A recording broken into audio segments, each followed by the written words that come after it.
It's strange how time has a way of shifting things. Isn't it? 1 minute. You're fully engaged in the whirlwind of your life, raising a child, building a business, and growing old with the person who was once your whole world. And then, just like that, you find yourself staring at the remnants of those years' empty rooms, quiet streets, and the faintest echo of what used to be Margaret, my wife of 40 years, was gone. The funeral was tomorrow, and I couldn't bring myself to think about it in any way other than the bare minimum. I wasn't interested in the ritual of it, at least. Not today. I wasn't interested in the floral arrangements or the carefully worded eulogies. I just wanted to sit in the quiet, the silence that had overtaken our home ever since she passed away from the cancer that had consumed her life far too quickly. The morning had begun with the usual clatter cups clinking in the kitchen, the hum of the coffee maker as it whirred to life. But there was no Margaret moving around, filling the space with her presence. Just me, alone. The only sound now was the sharp click of the clock on the wall, marking the slow passage of time. I reached over and picked up the phone, dialing Kyle's number. My son? It was 830 A.M., the day before his mother's funeral, and it wasn't a call I wanted to make. But I had to. I had to get the details out of the way. The funeral arrangements, the seating at the service he needed to know. When the phone rang, my fingers gripped the receiver tighter than I intended. It felt cold in my hand. The phone rang. Once, twice, 3 times.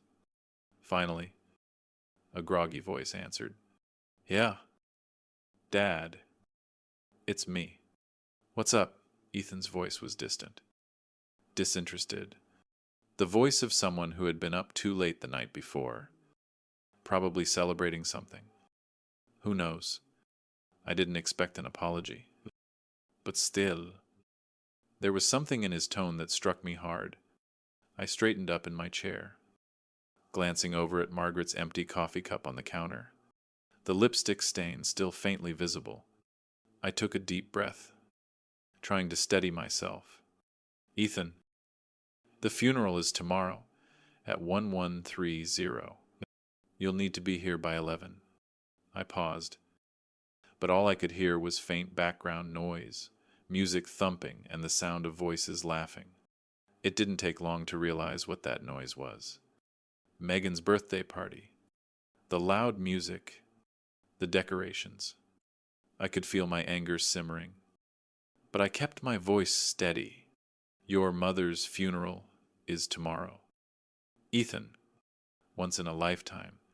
I waited for a response. Something. Anything. A moment of understanding.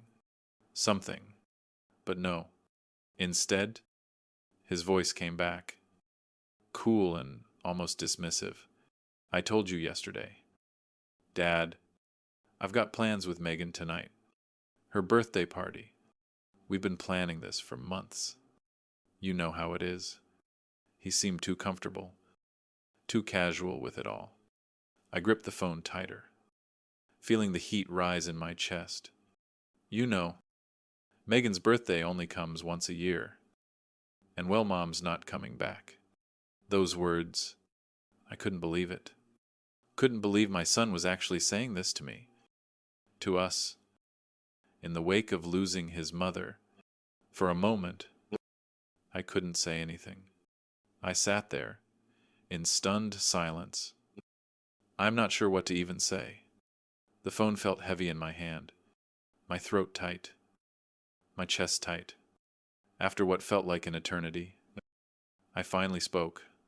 Ethan, we've given you everything. Your mother worked herself to the bone for you.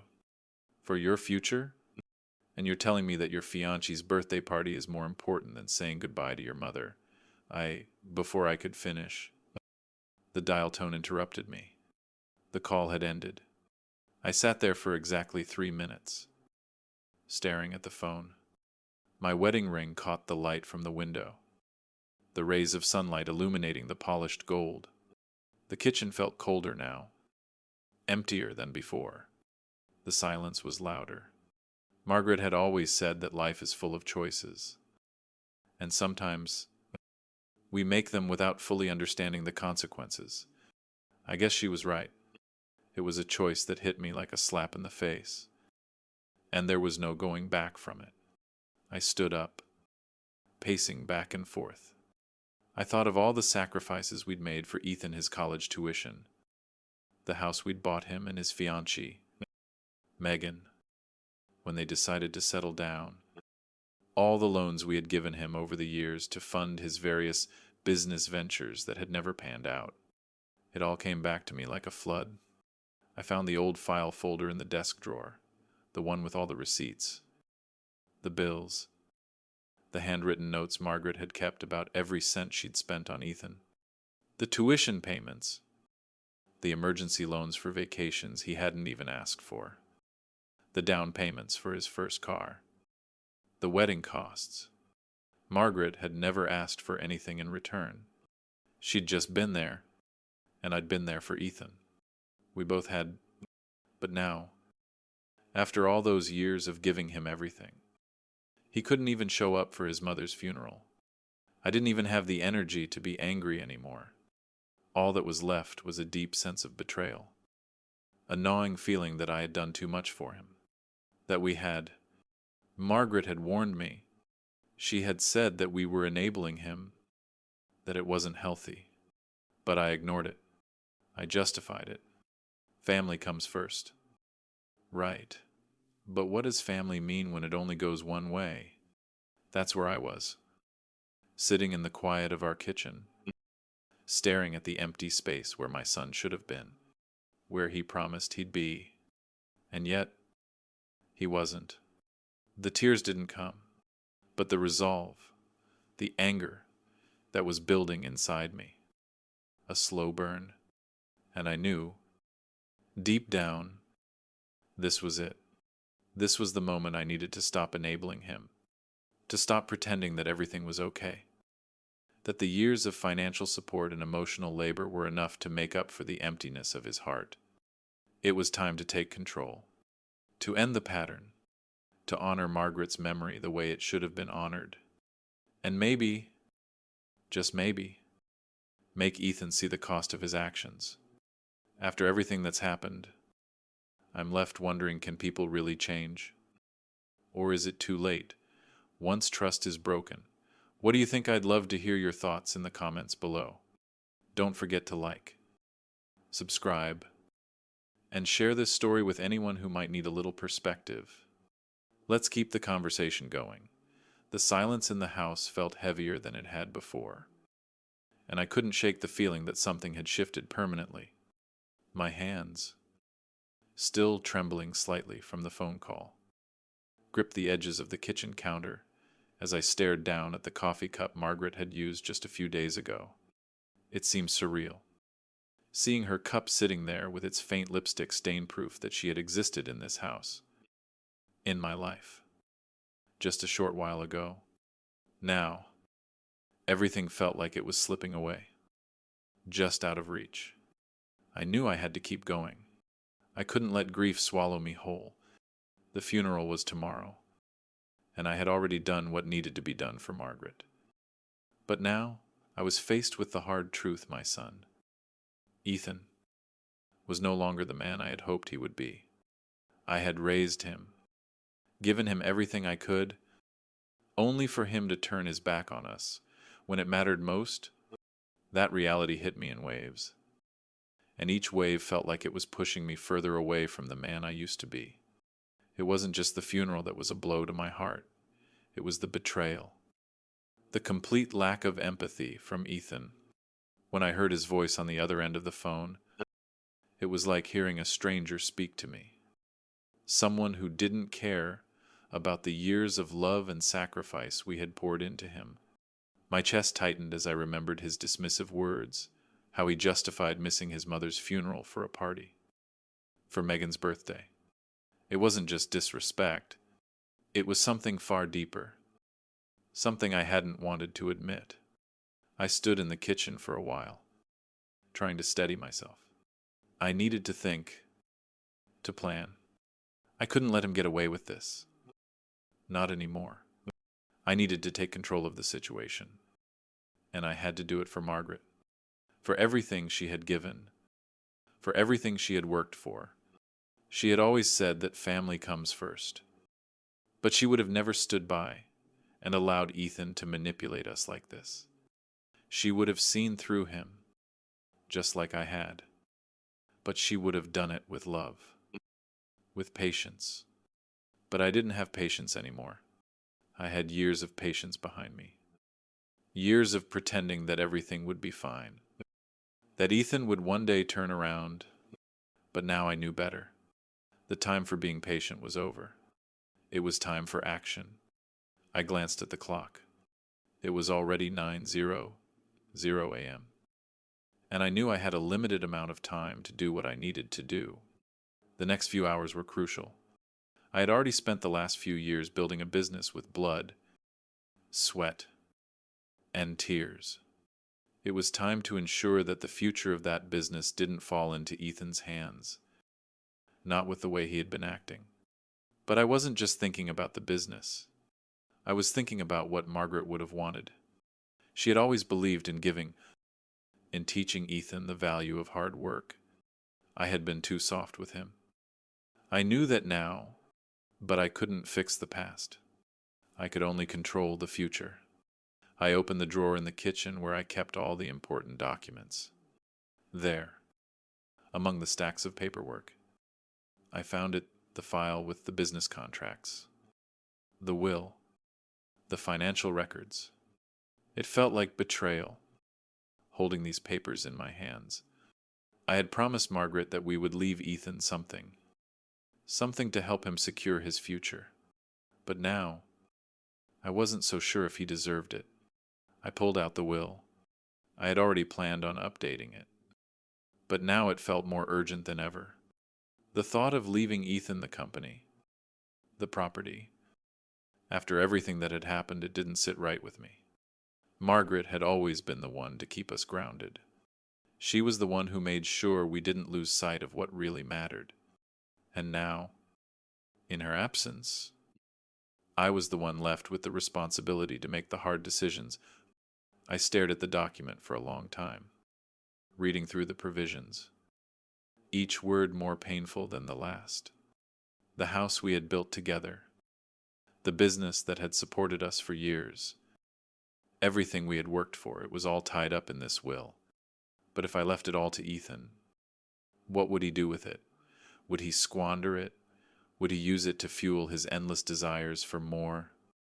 Never once stopping to think about the sacrifices that had been made to get here. No, I couldn't do it. I had to change things. For the first time in years, I picked up the phone and dialed the number of a lawyer we had used in the past. A good man. Reliable. The kind of person I knew would help me do this properly. Hello? Richard. Robert Chen's voice came through the phone. Warm and professional. How can I help you today? I need to make some changes to my will. Robert, I said, my voice steady. But I could feel the weight of the decision pressing on me. It's about my son. Ethan, things have changed, and I need to ensure that he's no longer part of the legacy I'm leaving behind. There was a pause on the other end of the line. I could hear Robert shifting papers in his office, preparing to take notes. I understand. Richard, let's schedule a time for you to come in. We'll make sure everything is in order. Thank you. Robert, I'll be there this afternoon. As I hung up the phone, a strange sense of calm washed over me. I had made the right decision. It wasn't easy, but it was necessary. Margaret would have understood. She would have known that. As much as we loved Ethan, we couldn't keep enabling him. The damage had been done, and it was time for him to learn the consequences of his actions. The hours leading up to my appointment with Robert passed slowly. each minute stretching out as I reviewed the decision I had made. I found myself thinking about the past, about the way Margaret had always been there, always supporting Ethan, always believing in him. She had been right to worry about him, to question his motives. I had been too blind to see it. But now, with her gone, I had to be the one to step up. I had to protect the things she had worked so hard for, the things she had loved, the business, the house, the memories of a life we had built together. I couldn't let Ethan throw it all away. At 2:00 p.m., I drove to Robert's office, the weight of the decision still heavy on my shoulders. The familiar streets of our small town passed by in a blur. But all I could think about was what would happen once I signed those documents. Would Ethan understand? Would he ever forgive me? I entered Robert's office, and he greeted me with a firm handshake. We sat down at his desk, and I handed him the papers. Robert looked them over, his brow furrowing as he read through the changes I had outlined. "This is a significant change." "Richard," Robert said, looking up at me with a knowing expression. "Are you sure about this?" "I'm sure," I replied. "It's time for Ethan to face the consequences of his actions. I can't keep protecting him from the real world." The decision was made. The changes to the will were official. And now, it was time for me to face Ethan. As I drove home, I felt a strange sense of peace. Margaret would have wanted this. She would have wanted me to do what was right, no matter how painful. Ethan needed to learn that family isn't just about money and possessions. It's about respect, loyalty, and love. When I arrived home, I sat in the silence that had become so familiar. I picked up the phone, dialing Ethan's number 1. "Last time, hey, Dad." Ethan's voice came through the phone, casual as always. "What's up? I'm making some changes." "Ethan," I said, my voice firm, "I've made arrangements with the lawyer. You're no longer part of the inheritance." There was a long silence on the other end of the line. Then, Ethan's voice cracked. "Dad, you can't do this. I've made my decision. Ethan, I want you to understand that this isn't about hate. It's about respect. I've given you everything I could, but I'm done enabling your behavior. It's time for you to grow up and take responsibility for your actions." The call ended with Ethan's desperate pleas echoing in my ear, but I stood my ground. It was time for him to learn, and for me to finally live in peace. It had been a few days since I made the decision that would forever change the dynamic between me and my son. Ethan, the ink was dry on the legal documents, the will rewritten with clarity and finality. There was no turning back now. The foundations I had worked so hard to build, the business that had become the backbone of my life, the house that held years of memories, none of it would pass on to him. And, as painful as it was, I knew it was the right thing to do. The house felt emptier now. The sounds of the past, the hum of the dishwasher, the clink of glasses, Margaret's soft voice calling me from the kitchen had all vanished. Now, all I had were the echoes of those moments, and the haunting presence of silence that had taken their place. I had always considered myself a patient man, a man who believed in second chances, but patience, as it turned out, had its limits, and as much as I hated to admit it, my son, the very person I had devoted my life to raising, had crossed that line. He had shown me who he truly was. And that person was not someone I could continue to enable. I sat in my favorite chair, the one Margaret had always insisted on buying because of its proper lumbar support, and stared out the window. The world outside seemed to continue on as usual. The leaves rustled in the trees. and the sun set in its usual spot over the horizon. But inside, everything was different. The air felt colder, the light dimmer. I had made the hard decision to cut Ethan out of the will, to remove him from the family business. The decision had been fueled by my desire to protect what we had built, but also by the betrayal I had felt. The feeling that the sacrifices we made for him had been in vain. The finality of it all weighed heavily on me. But more than anything, it felt like the only way forward. The phone rang, its shrill sound jolting me from my thoughts. I glanced at the caller ID. Ethan, Isaiah deeply, my chest tightening. After everything, he still thought he could call me.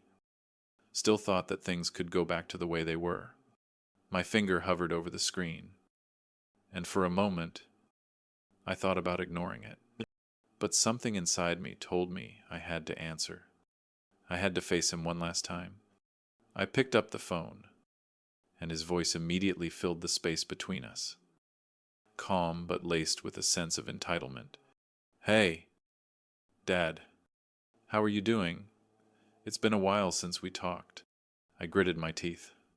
I'm fine. Ethan, I said, my voice steady. How's everything going? There was a brief pause, and then he spoke again, his tone shifting slightly, as if he had been waiting for the right moment to bring up what he needed. Listen, Dad, I know things have been a bit rocky lately, but I've been thinking, maybe we could sit down and talk.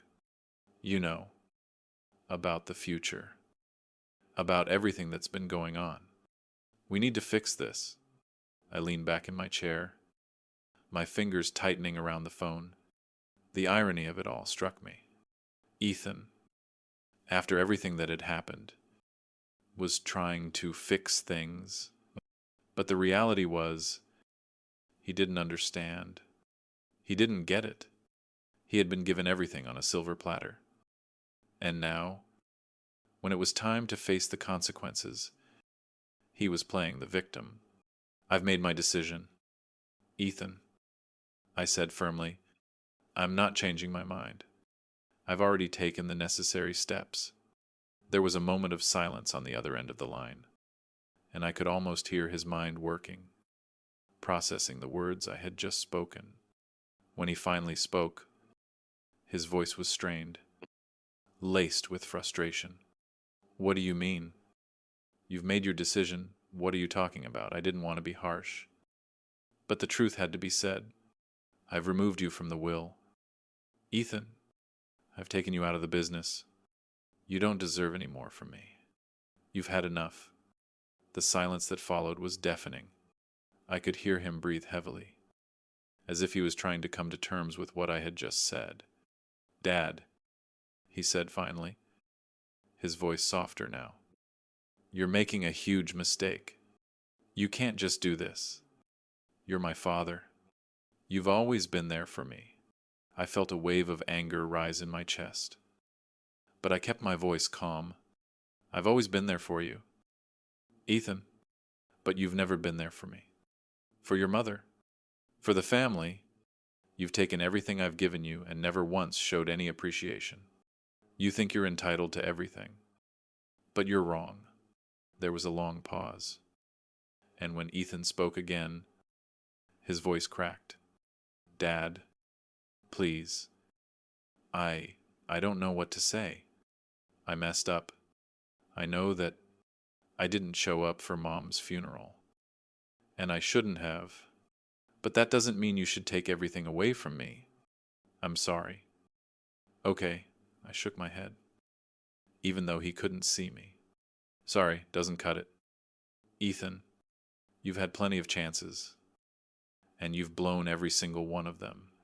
You've hurt your mother and me in ways you'll never understand. His voice wavered. I'll make it up to you. I swear. Just give me another chance. I'll prove it to you. I was done. The years of giving him second chances, of hoping he would change, had led to this moment, The moment when I realized that he was never going to change, the man I had hoped he would become, the man I had worked so hard to raise, wasn't there. And no amount of apologies, no amount of promises, was going to bring him back. I'm sorry, Ethan, but this is the end of the line. You've made your choices. Now you'll have to live with them.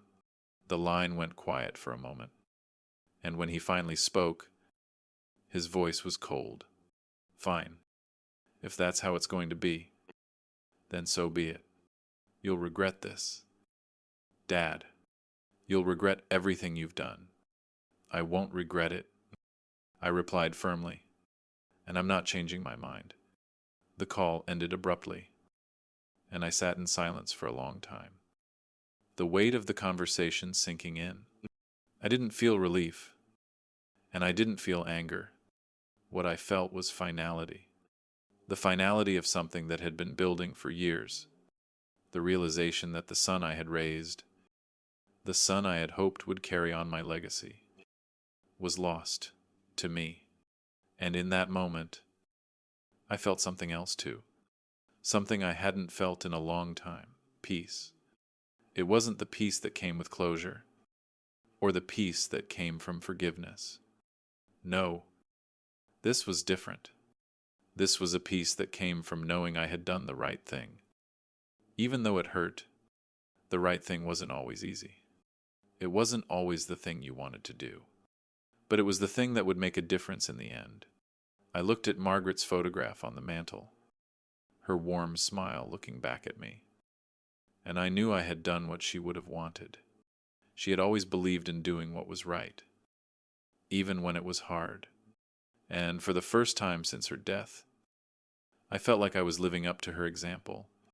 It wasn't the end I had hoped for, but it was the end that was needed. And now, I could finally begin to heal. The days after the call felt oddly empty. The silence between Ethan and me was deafening, louder than any argument we'd ever had. I didn't hear from him again, and, in a strange way, it was a relief.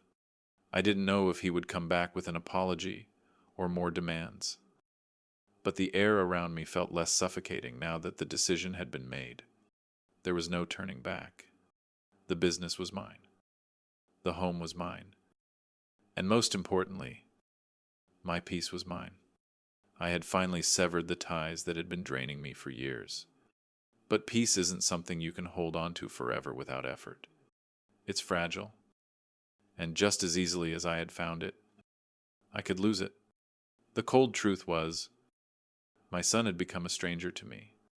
The boy I raised, the child I had spent sleepless nights worrying over, had grown into someone else.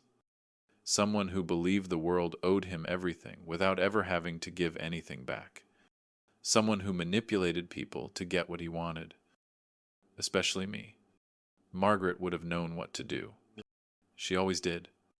But Margaret was gone, and now it was up to me to pick up the pieces, to figure out how to live without her, and how to live with the reality of what my son had become.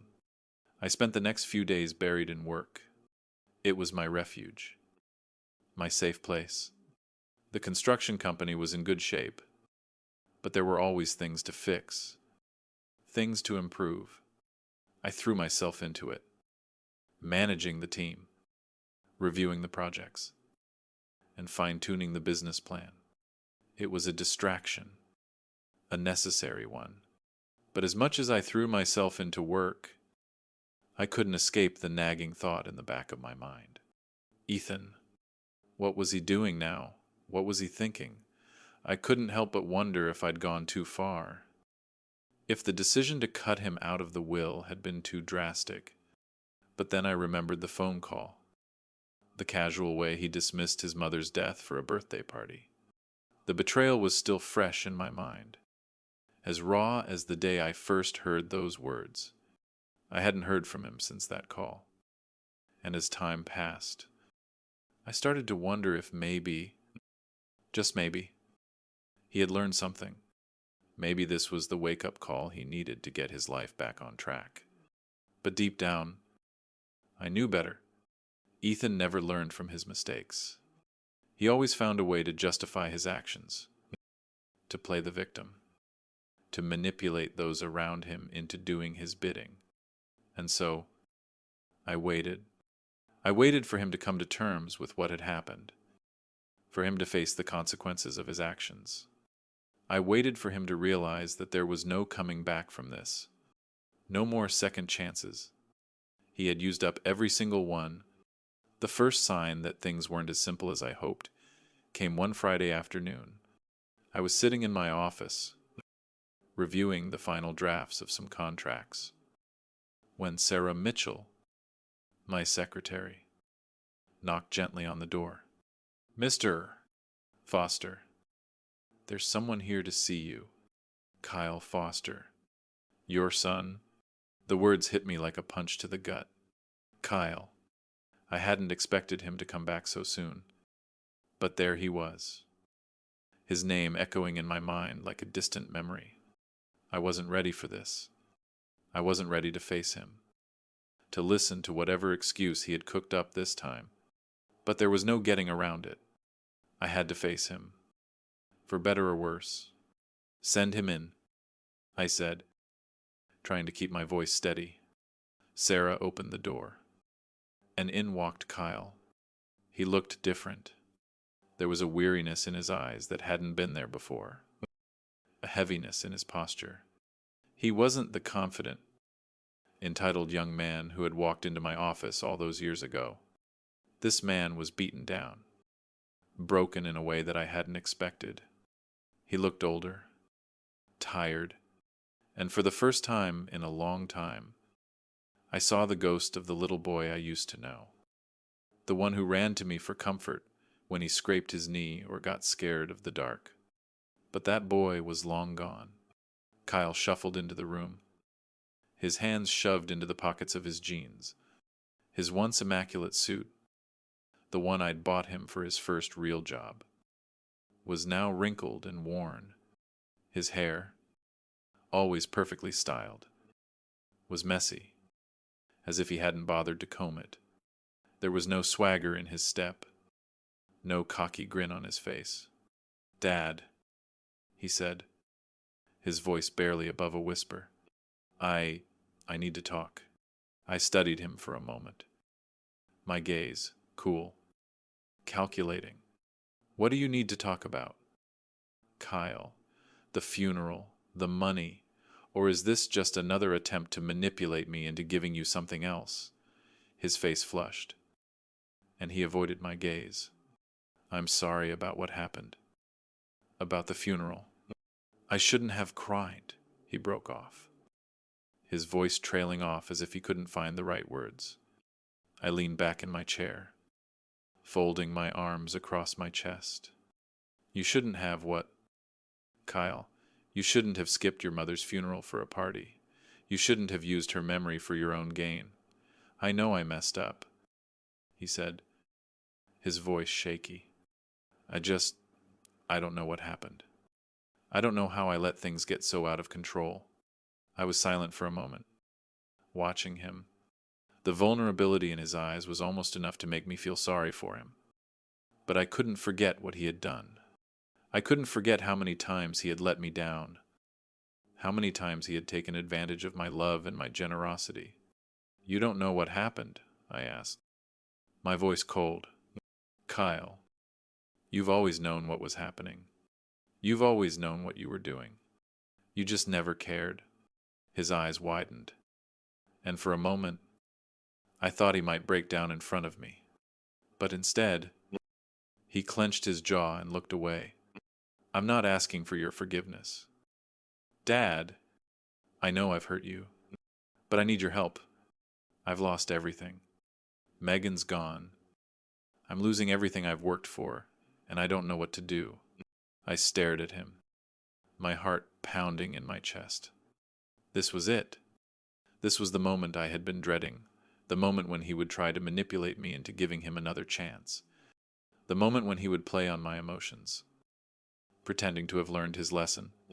But I wasn't going to fall for it. Not this time. "I can't help you." "Kyle." I said, my voice firm. You've had your chances. You've had more than I should have ever given you. And every time, you've taken advantage of me. You've taken advantage of everything we built. His eyes flashed with anger, but I could see the desperation behind it. So that's it then, you're just going to let me go after everything I've done for you. After everything we've been through, I've done everything for you. Kyle, I replied, my voice steady. I've given you everything I had, and you've repaid me by turning your back on me, on your mother. You think money and things are what matter? What about the love, the sacrifices, the family we had? You've thrown it all away. He didn't say anything. He just stood there, looking at me with a mixture of disbelief and anger. And then, without another word, he turned and left the room. The door slammed behind him, and I sat there for a long time, my heart heavy with the weight of the conversation. But it was done. The decision had been made, and no matter how much he begged or pleaded, I wasn't going to change my mind. This was the moment of truth. Not just for Kyle, but for me. I had to be strong. I had to do what was right. And if that meant cutting him out of my life for good, then so be it. I didn't know what the future held for him, off of me, but I knew one thing: I had done what was necessary. I had broken the chain that had kept me tied to a son who no longer deserved my love or my support. And for the first time in a long time, I felt free. The days that followed my confrontation with Kyle were strangely quiet. The house, once full of bustling activity, now felt like a tomb. Even the slightest sound, the hum of the refrigerator, the creak of the floorboards seemed to echo in the emptiness. I had done what I had to do, made the hard choices, but those choices didn't make the quiet easier. The silence in the house had grown louder in the wake of the decision I'd made. I had severed ties with my son, the one person I thought would carry on my legacy, and now there was nothing left to do but move forward. I spent my days at the office, doing my best to keep the company running smoothly. Foster construction was my life's work, and I wasn't about to let it crumble because of family matters. There was no time to mourn the loss of my relationship with Kyle. There was work to be done, and it kept me busy. But the weight of what had happened, the decision to cut Kyle out of the will, the realization that he was no longer the son I had raised, hovered over me like a shadow. Every now and then, I would catch myself thinking about Margaret, wondering what she would have thought of all this. She had always been the glue that held the family together, always the one who believed in second chances. Would she have sided with me? Would she have agreed with what I had done? I thought of her soft voice, her comforting words when things had been tough, and I wondered if she would have seen things the same way I did now. But no matter how many times I asked myself, I knew I couldn't change the decision I had made. The phone call from Kyle had left me with a bitter taste in my mouth.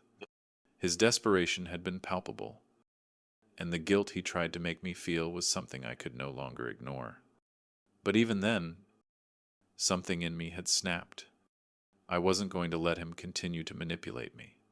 It was time for him to learn the consequences of his actions, and I was the one who had to teach him. The week following the conversation felt like an emotional roller coaster. I kept getting calls from friends and family. People asking about Kyle's absence at the funeral. People who didn't understand why he hadn't been there. But I kept my answers short, not wanting to give away too much. It wasn't their business. And as I spoke with people, I couldn't help but notice how they seemed to side with me. They understood why Kyle wasn't there. They didn't need me to explain it further. And yet, I couldn't shake the feeling that something was still missing. I had made a tough decision. Yes, but in the process, I had lost my son. It was the price of doing what I felt was right, but the cost still stung. I hadn't been prepared for the level of emptiness that would follow the decision. One Friday afternoon, I received an email from my attorney, Robert Chen. It was a simple message with the subject line, regarding the changes to your will. The email contained a few legal updates and instructions. Nothing too alarming. But as I read through it, I couldn't help but notice something that caught my eye. It is essential to notify all parties involved regarding the changes to the will.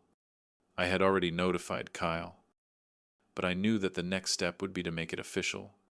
I had to make sure that Kyle fully understood what I had done, and that there was no room for confusion. I had done everything in my power to make sure that he wouldn't receive anything. But I needed him to know that it wasn't just about money. It was about respect. The next day, I decided to pay him a visit. I didn't know what I was expecting. Maybe he would finally see reason. Maybe he would understand that I wasn't doing this out of spite. Or maybe he would just be angry, as he had been before. But I knew I had to go. It was time to face him again. I arrived at Kyle's apartment in the early afternoon. It was a modest place. Nothing like the grand house I had helped him purchase a few years ago. The once gleaming BMW was gone, replaced by a beat-up Toyota, the kind of car that didn't match the lifestyle he had once aspired to. I took a deep breath before getting out of the car, bracing myself for whatever was to come. As I knocked on the door, I could feel my pulse quicken. This was the moment of truth. Kyle opened the door after a few moments, his face a mixture of exhaustion and frustration. He looked different than the last time I saw him. His hair was unkempt, and the dark circles under his eyes spoke of sleepless nights. "Dad," he said, his voice flat. He stepped aside to let me in. But the tension in the room was palpable. It wasn't the same Kyle who had greeted me with enthusiasm in the past. This was a version of him that I didn't recognize, hollowed out, defeated. I entered the apartment, the smell of stale coffee and takeout lingering in the air. It was a far cry from the times we had shared, the days when we sat around the dinner table, laughing and talking. "Sit down, Dad," Kyle said, gesturing to the couch. "I know we need to talk." I sat down, but I didn't say anything at first. I just looked at him. The boy I had raised, the man who had manipulated me and my wife for so many years, was sitting in front of me, trying to salvage something from the wreckage he had caused. "I've been thinking about what you said," he began. "I know I messed up. I know I hurt you and Mom. I can't take back what I did, but I can try to make things right." I nodded, though I didn't believe a word of it. I had heard these promises before too many times to count, and each time, Kyle had let me down. He had never truly understood the weight of his actions, and I wasn't sure if he ever would. "You don't get it." "Kyle," I said, my voice steady but firm. "This isn't about making things right. It's about respect. It's about the choices you made. You've been taking advantage of me, of your mother, for years. And now, there are consequences, real consequences." His expression hardened, but I could see the hint of panic in his eyes. He wasn't used to hearing no. He wasn't used to being held accountable. "Dad, I'm sorry. Please, don't do this. I need you. I need your help. Megan and we've got bills to pay. Things are falling apart. I can't do this without you." I felt my stomach twist at his words.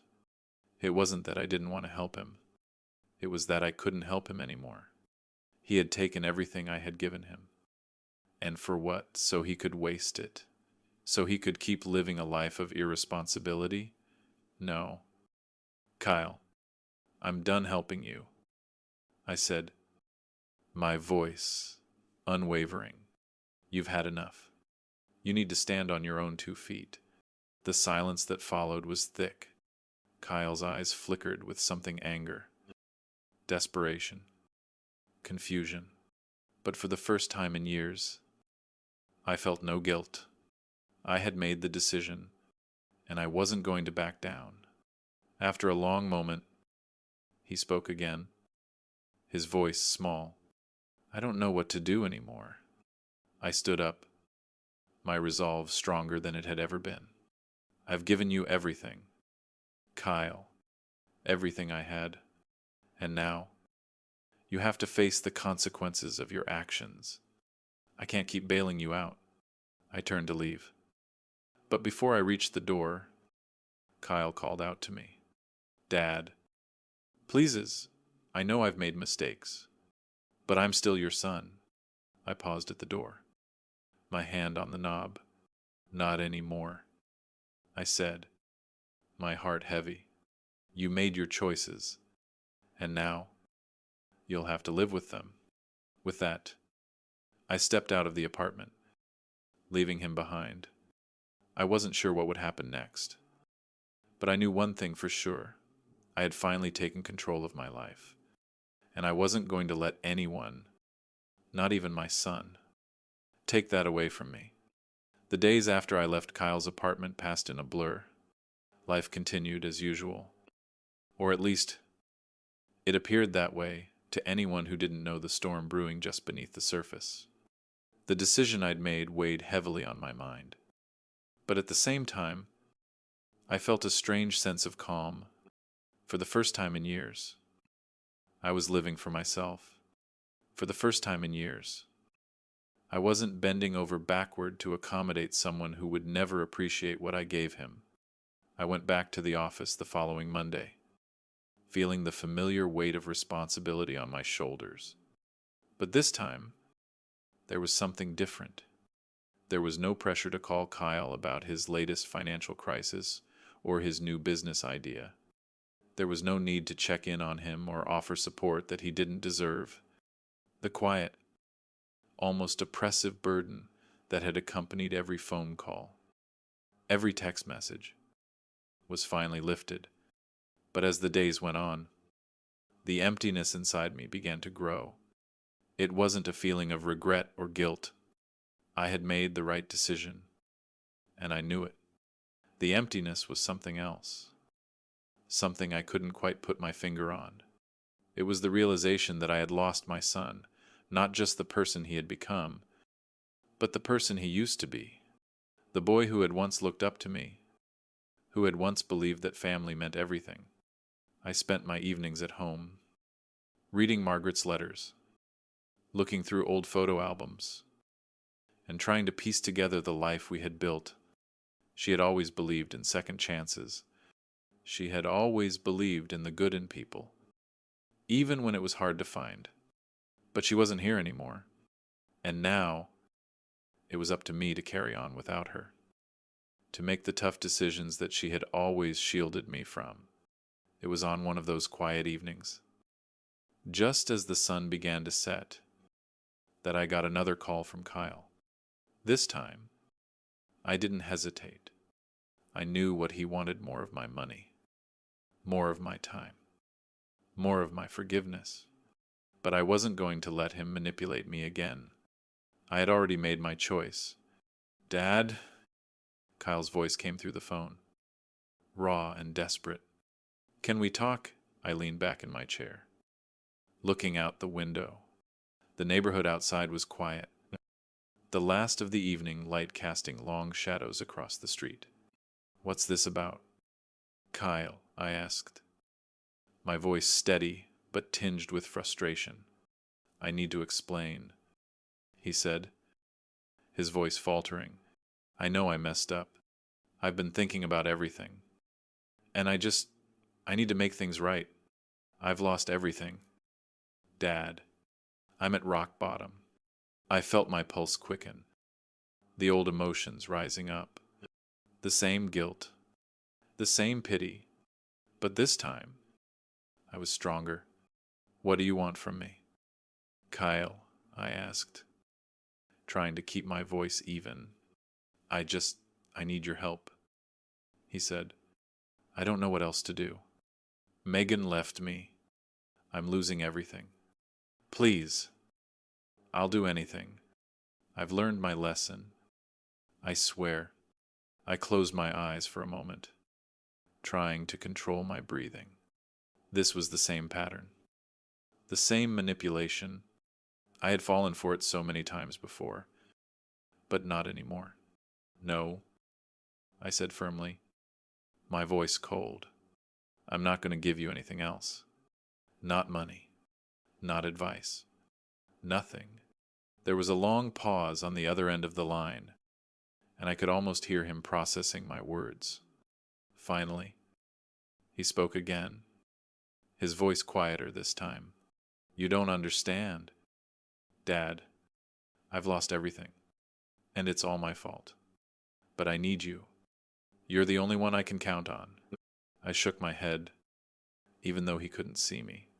No, Kyle, you've lost everything because you never appreciated what you had. You didn't value the family you had, and now you have to face the consequences. I'm not going to keep enabling you. The silence stretched on, thick and uncomfortable. I could feel the tension on the other end of the line, the unspoken words that hung in the air between us. Kyle was never good at taking responsibility for his actions. He had always found a way to blame someone else, whether it was me, Margaret, or the world around him. But this time, there was no one left to blame. Finally, he spoke, his voice low and bitter. I don't need your help. I never did. You're just too stubborn to see it. You're not the father I thought you were. I felt a pang in my chest, but it wasn't regret. It was something else, something I couldn't name. I'm not your father anymore, Kyle. Not the way you think I am. I'm just a man who did what he had to do, and you're the one who needs to look in the mirror and figure out who you are. There was a sharp intake of breath on the other end, and I knew he was angry. But I didn't care. The anger was his, not mine. I don't want to talk to you anymore. Kyle snapped before hanging up. I sat there for a long time. The phone still pressed against my ear. The call had ended, but the silence that followed felt heavier than ever. For the first time, I wasn't worried about him. I wasn't concerned about what he would do next. For the first time, I felt free. The next morning, I went to the office as usual. But this time, something was different. The weight that had been on my shoulders for so long was gone. I wasn't carrying the burden of my son's failures anymore. I wasn't carrying the weight of his mistakes.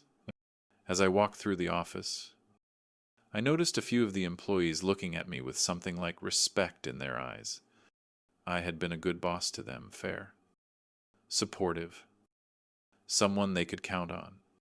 But I also knew that I had been a bad father, at least to Kyle. And as much as I wanted to pretend that I wasn't affected by the fallout, I knew the truth. There was no escaping the consequences of my decisions. But I didn't want to dwell on the past anymore. I didn't want to keep rehashing old mistakes. It was time to look forward.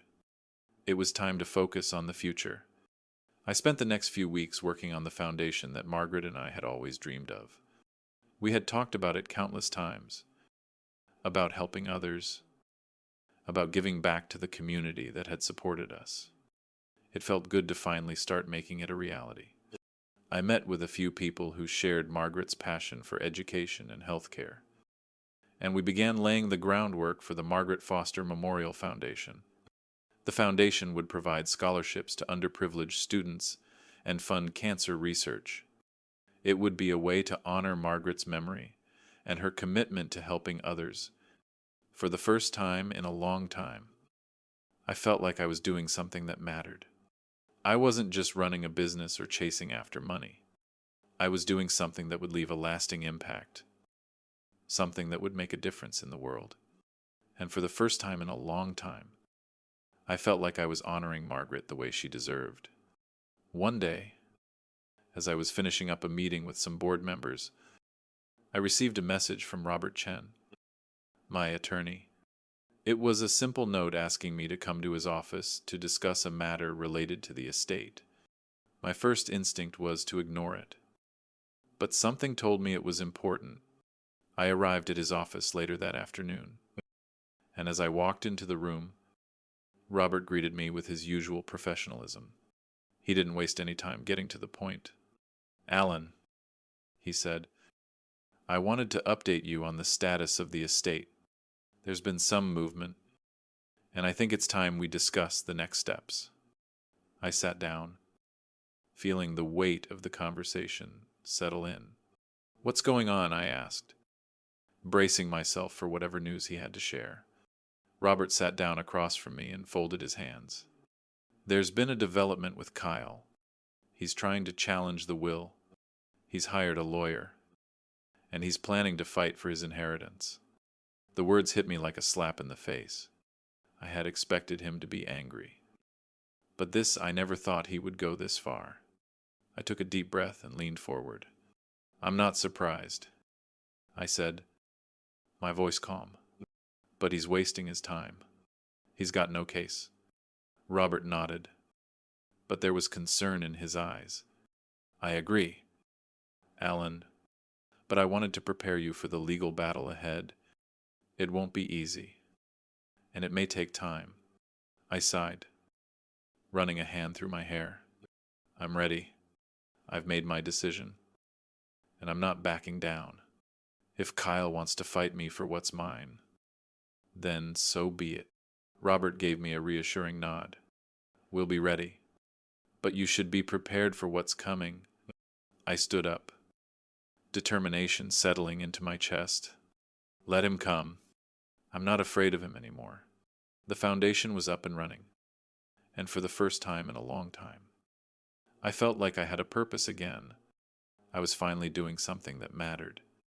After years of being consumed by my business, I had found a new focus, one that honored Margaret's memory and gave me the chance to make a real difference in the lives of others. But despite my newfound sense of peace, I knew there was still one loose end left to tie up Kyle. The phone call with Robert Chen had shaken me more than I cared to admit.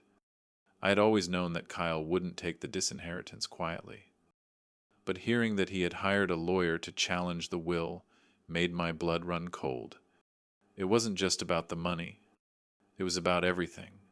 Kyle had taken so much from us, my time, my energy, and most of all, my trust.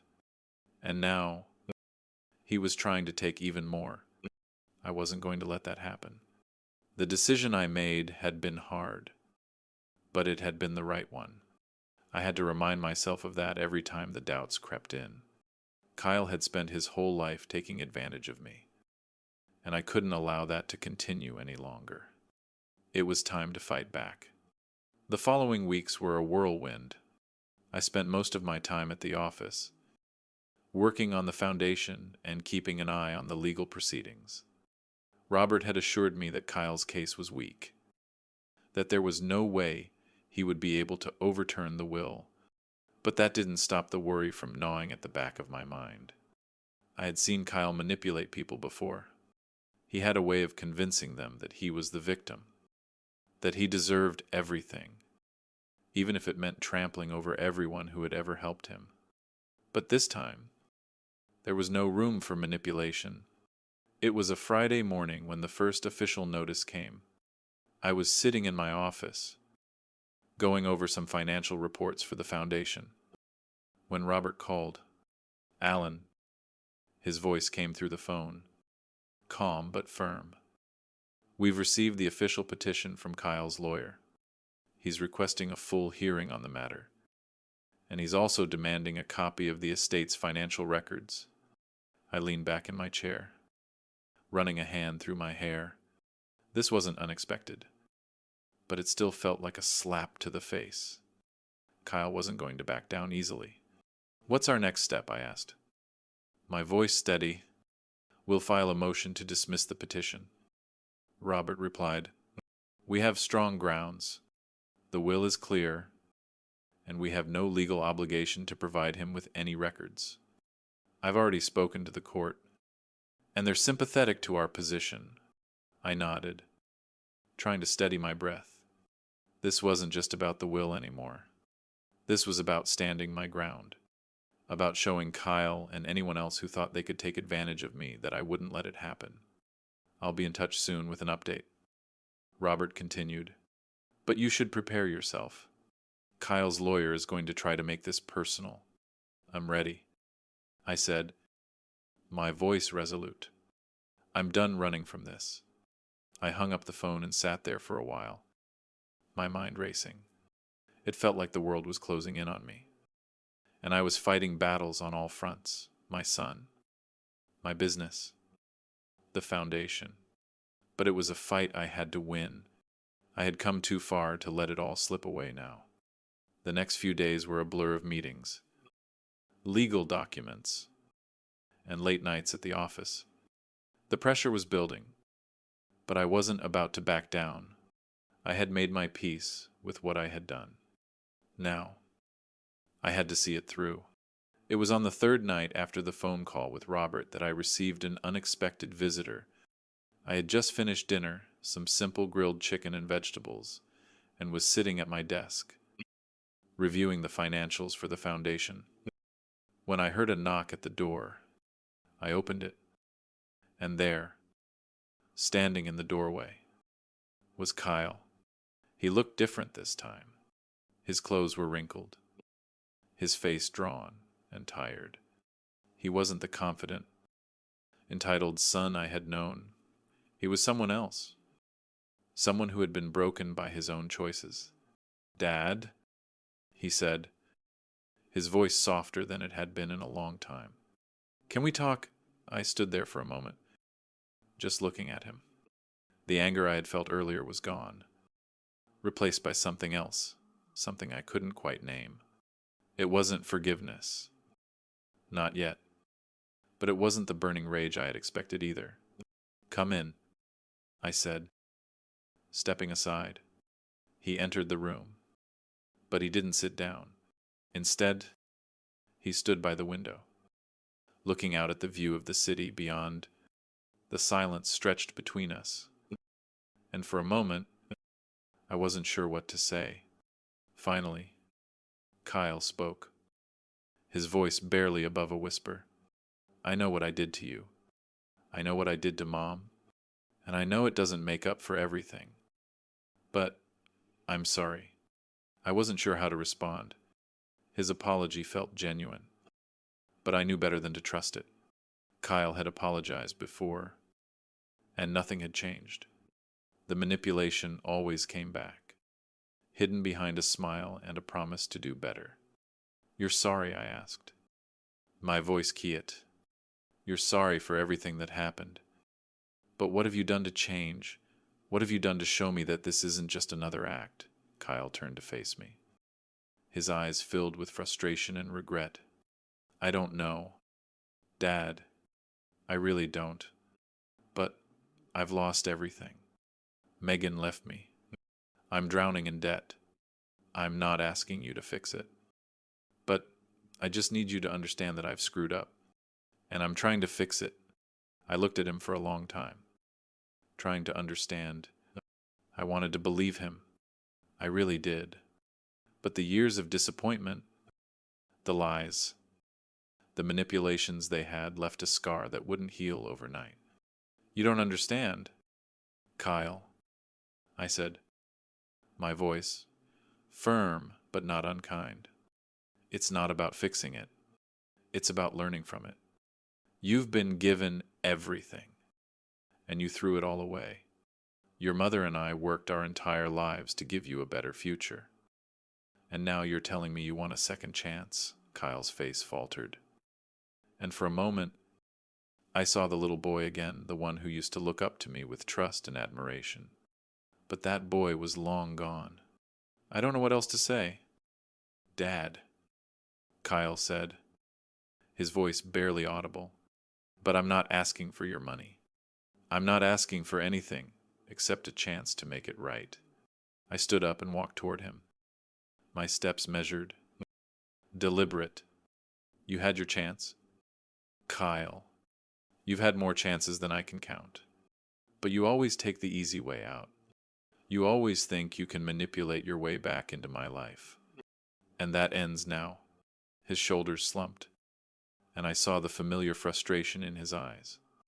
But there was something else too, something softer, more vulnerable. I'm not the man I used to be. Dad, he said quietly, I know I've hurt you. I know I've hurt Mom, and I don't know how to make up for it. But I'll spend the rest of my life trying. I didn't say anything at first. Instead, I just looked at him, trying to read between the lines of what he was saying. Was this real? Or was this just another manipulation? Another way to get what he wanted? Finally, I spoke, my voice steady. You've lost my trust, Kyle, and that's not something I can just give back. He didn't respond, but I could see the truth in his eyes. Maybe he was starting to understand. Maybe, for the first time, he realized the price of his actions. The days after Kyle's visit were filled with uncertainty. I didn't know what would happen next.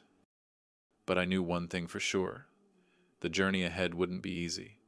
Kyle had made his choices, and now it was up to him to live with them. But one thing was certain no matter what happened. I wasn't going to let him drag me down with him. I had learned the hard way that family didn't mean sacrificing everything for someone who didn't value you. I had learned that sometimes love meant letting go. And maybe, just maybe, it was time for Kyle to learn that lesson too. The next few weeks felt like walking through fog. Each step forward felt both necessary and uncertain. The road ahead, blurred by the remnants of a broken past. My days were filled with meetings for the foundation, calls with Robert, and endless tasks that demanded my attention. But every night, as I sat in my study, the memories of what had happened between Kyle and me haunted me.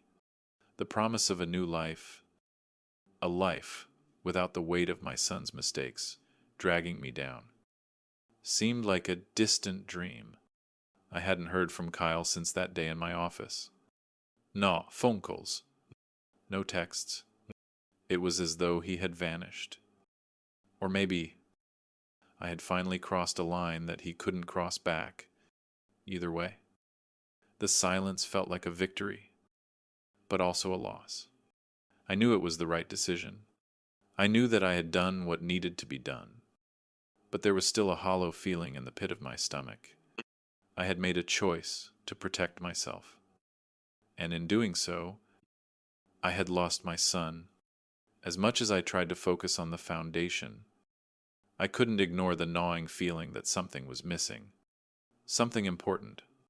And that something, I realized, was closure. The first real breakthrough came one Friday afternoon. The weather had been overcast all week, a perfect reflection of my mood. But that afternoon, the clouds began to clear.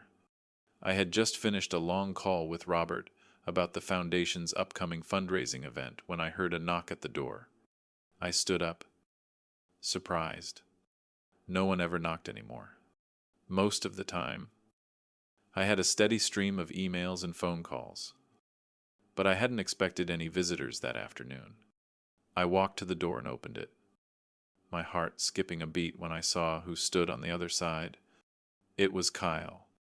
He looked different, darker circles under his eyes, his clothes less polished than usual, and the weight of regret etched deeply into his face. But there was something else in his eyes, something I hadn't seen before, vulnerability. "Dad," he said, his voice soft and uncertain. "Can we talk?" I felt a sharp pang of hesitation. I didn't want to go down that road again. I didn't want to risk falling for the same manipulations, the same empty promises. But something in his demeanor made me pause. For a moment, I said nothing. I just stood there, trying to figure out what to do. But as I looked at him, I realized I had no choice. Whether I liked it or not, I was still his father. And perhaps, just perhaps, this was the moment he was truly ready to change. I stepped aside, letting him in.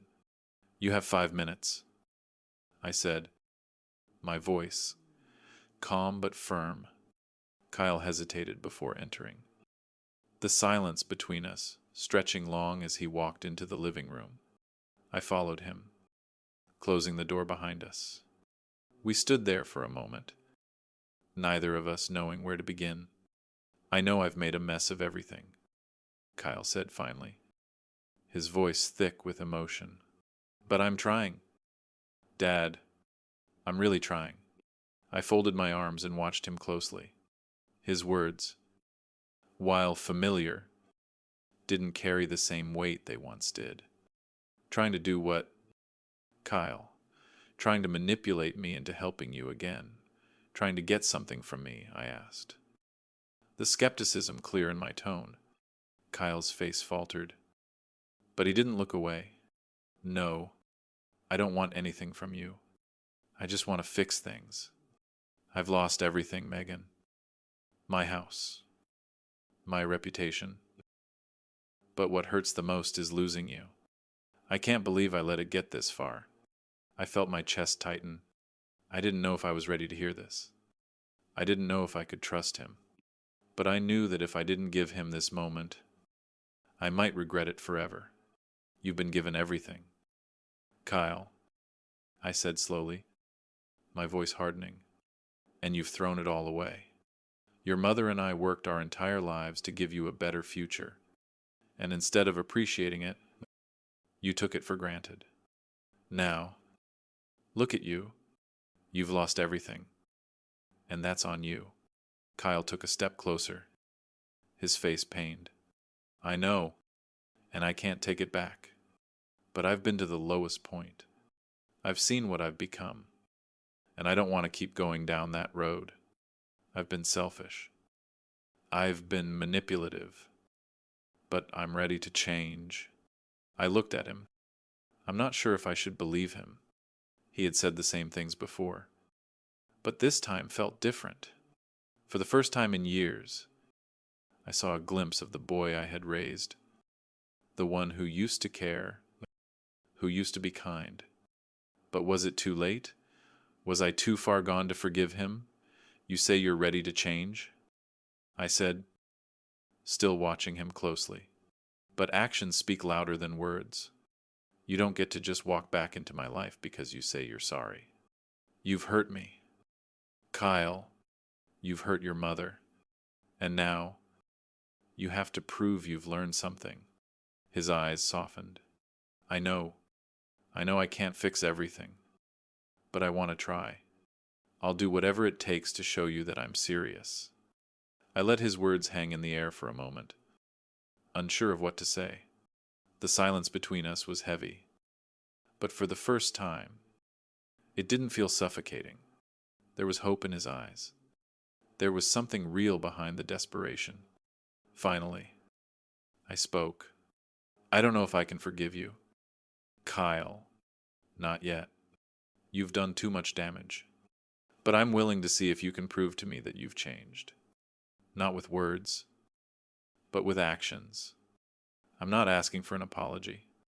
I'm asking for accountability. Kyle nodded, his face full of sincerity. I'll do whatever it takes. Just give me a chance. I sighed, feeling the weight of the decision. I'm not making any promises.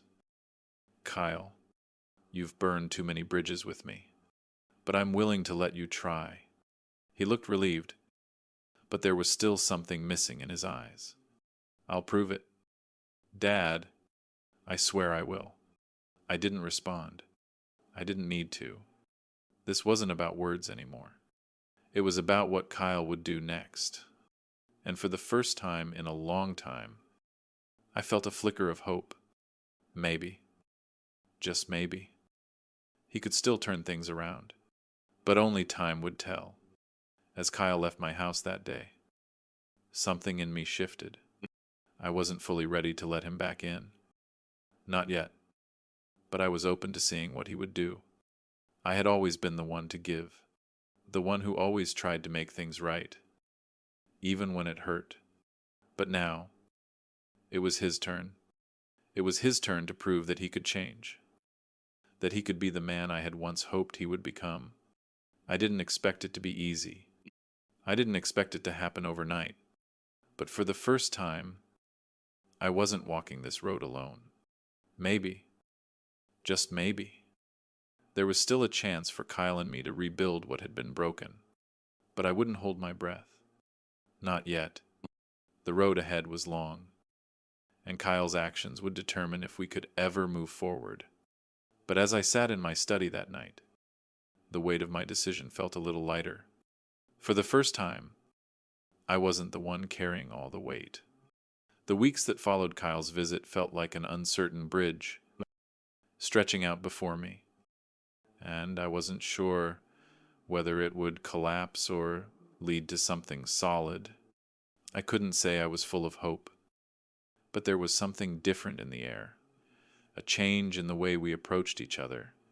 For the first time in years, Kyle wasn't just asking for money or using me as a safety net for his bad decisions. He was asking for something far harder, a chance to prove that he could change. But I wasn't a fool. Kyle's past actions had taught me one thing: words meant little. He had told me countless times that he was going to turn things around, only to fall back into the same destructive patterns. This time, though, I felt like there was a shift. His eyes, for once, looked sincere, and yet, I knew the road to forgiveness wasn't paved with empty promises. He had to earn it. I kept myself busy with the foundation's work, finding solace in the knowledge that I was doing something meaningful. Margaret would have been proud of how far we'd come. Her legacy was taking shape in the form of scholarships, cancer research, and local community projects. It felt good to do something that truly mattered. But there was still this hole in my heart, a void that was too big for any success to fill. I had a purpose, but it wasn't the same as the one I once had when Margaret was by my side. I missed her more than I thought possible. Each day without her felt like another piece of my soul chipped away, like the weight of her absence was slowly sinking into the foundation of my life. And the only thing that kept me from crumbling was the work, the legacy we had built together. Then, one afternoon, the phone rang. I wasn't expecting any calls from Kyle. Not after the conversation we had weeks ago. I hadn't heard from him since then, and I was starting to wonder if he had truly changed, or if this was just another one of his phases. I had written down everything in the hope that he would act on it. But deep down, I knew that if he was truly ready to change, he would have to find his own way, and he had to do it without my constant guidance. But still, the moment I saw his name flash across the screen, something inside me tightened. My thumb hovered over the answer button, and for a long moment, I debated whether or not I should pick up. But I knew I couldn't keep avoiding this. No matter how much he'd hurt me, he was still my son. "Hello, Dad. It's Kyle." His voice was low, hesitant, not the confident, manipulative tone I was used to, but something different, vulnerable, almost unsure of himself. "What do you need?" "Kyle," I asked, keeping my tone neutral, even though the tightness in my chest was threatening to break through. I need to talk. "I've been doing a lot of thinking," he said, pausing, as if searching for the right words. "And I know you've probably heard this before, but I really want to make things right." I didn't respond immediately. Part of me wanted to hang up. Part of me wanted to remind him of all the ways he had failed me. But the other part of me, the part that still cared for him, despite everything, wanted to listen. He was asking for something that he had never asked for before, a chance to fix his mistakes. "Okay," I said finally, my voice steady. "Talk." He took a deep breath, the sound of his hesitation clear through the phone. "I don't deserve your forgiveness, Dad. I've messed up in ways I can't even begin to explain. But I need to start somewhere. I'm not asking for your help or for any money. I don't want anything from you. I just want to show you that I can change. I could hear the sincerity in his voice. But I wasn't ready to trust it just yet. And how do you plan on doing that? I've been working on myself. I've been going to therapy, trying to figure out why I keep making the same mistakes. I know I've hurt you. I know I've hurt Mom, too. And I want to make amends. I've started volunteering at a community center, helping out with some of the local projects. I'm trying to find something real, something I can be proud of, without relying on anyone else to fix my problems. His words were unexpected, and they hit me in a way I hadn't prepared for. Therapy, volunteering. For the first time, he sounded like a man who was finally taking responsibility for his actions. But I couldn't let myself get caught up in the idea of redemption too quickly. Kyle had betrayed me too many times for me to just open my arms and embrace him without knowing he had truly changed. I'm glad to hear you're doing something with your life, I said slowly, but actions speak louder than words. Kyle, you've got a lot to prove, and I need to see that you're serious before I can even think about forgiving you. I understand, he replied quietly. I'm not asking you to forgive me right away. I want to show you that I can be the person you wanted me to be, that I can be the man I should have been all along. There was a long silence between us. I could hear him breathing softly on the other end, as if he was waiting for my response. Part of me wanted to tell him that it was too late, that his chances had run out. But another part of me, the part that still believed in second chances, was willing to give him the time he needed to prove himself. You've got to earn it, Kyle, I said finally, my voice firm but not unkind. I'm not going to make it easy for you, but I'll watch. And if you show me that you're really trying, maybe we can rebuild something, but it's on you. I will, he said, his voice full of resolve. I'll do whatever it takes. We said our goodbyes, and I hung up the phone, sitting there in the silence of the room, letting his words sink in. For the first time in a long while, I felt a sense of hope. It was small, fragile, but it was there, and that was more than I had felt in years. As the days passed, Kyle kept his word. He didn't call or ask for anything. Instead, I saw subtle changes in him. I heard from the community center where he was volunteering he was showing up regularly, helping out with the kids' programs, offering to take on extra work. He wasn't the same person who had walked into my life years ago, demanding money and attention without ever giving anything back. I knew this wasn't going to be an easy journey. I knew it would take time for the walls between us to come down. But for the first time in years, I felt like there was a chance, a real chance for reconciliation. I decided to invite him to the next board meeting for the foundation. It wasn't much, but it was a step away for him to show that he was willing to be a part of something bigger than himself. I wasn't ready to bring him back into my personal life yet, but maybe, just maybe, he could be part of the work I was doing. Maybe he could find purpose in helping others, just as I had. A few weeks later, Kyle showed up at the meeting. He was on time, dressed professionally, and actually seemed engaged as we discussed the foundation's plans for the future. His presence was a quiet one, not demanding attention but steadily participating in the work at hand. He didn't ask for praise or recognition. He just worked. As I watched him, I realized something. This was what I had been waiting for. Not the apologies, not the promises, but the quiet dedication to change. And for the first time in a long time, I felt a flicker of hope that maybe we could rebuild our relationship. Maybe this wasn't the end after all. The weeks following Kyle's involvement with the foundation passed in a quiet blur. Each day, I found myself measuring his actions, watching for signs of sincerity, There were moments when his efforts to change felt genuine, and others when doubt crept in. The phone calls, the occasional meetings, and even the brief exchanges over dinner all seemed like small steps toward the reconciliation I had once believed impossible. But was it enough?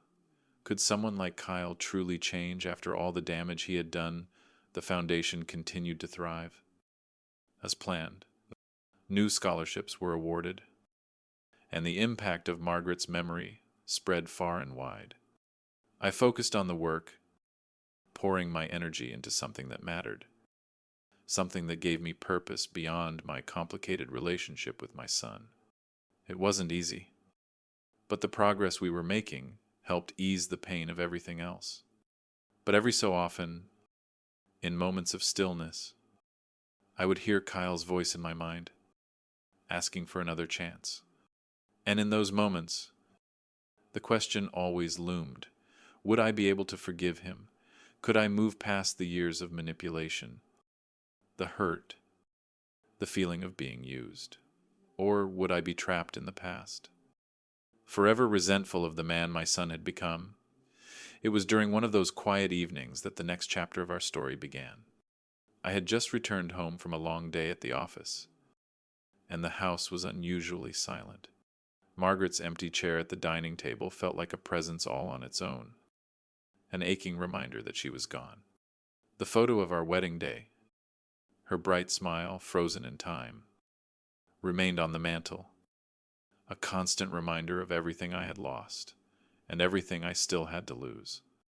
I stood there for a while, lost in the past, before hearing a knock at the door. It was Kyle. I wasn't surprised. We had been talking more regularly, and I had expected him to drop by at some point. He had been consistent in his efforts. But tonight, there was something different about him. His face was strained, his eyes lacking the confidence they once held. The confident man I had known was nowhere to be found. "Dad," Kyle said, his voice quieter than usual, his words seemingly rehearsed. "We need to talk." "There's something I've been meaning to tell you." I nodded, stepping aside to let him in. As he entered, I noticed the way he hesitated, glancing around as if unsure of what he was walking into. His gaze lingered on the framed photo of Margaret on the mantel, and I saw the weight of his regret in his eyes. I too won. "I'm not sure where to begin," Kyle started, taking a seat at the kitchen table. "I've been doing a lot of thinking, a lot of soul-searching, and I know this won't be easy to hear. But I need to tell you the truth, the whole truth." I stayed quiet, unsure of what was coming. Part of me wanted to brace myself for another excuse, another manipulation. But there was something different in his tone this time, something raw, something real. "I've been keeping something from you, something I should have told you a long time ago," Kyle continued, his voice trembling slightly. "It's about Megan." I felt a sudden knot form in my stomach. Megan. What did she have to do with any of this? She had been the one constant in Kyle's life, the one person he always turned to when things got tough. And yet, for all the years they'd been together, I had never quite trusted her. I had always felt like she had an agenda, like she was somehow using Kyle for her own gain. "Kyle, what's going on? What are you trying to say?" I asked, my voice steady but laced with concern. He took a deep breath before speaking again. "Megan, she wasn't as supportive as I thought she was.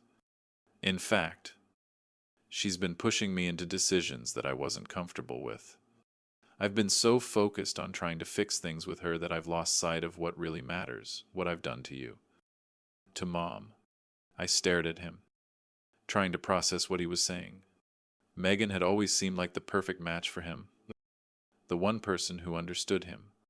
But now, it seemed like the cracks were starting to show, and the more Kyle spoke, the more I realized just how deep his involvement with her had gone. I should have been more honest with you, he said, his eyes downcast. I should have told you sooner.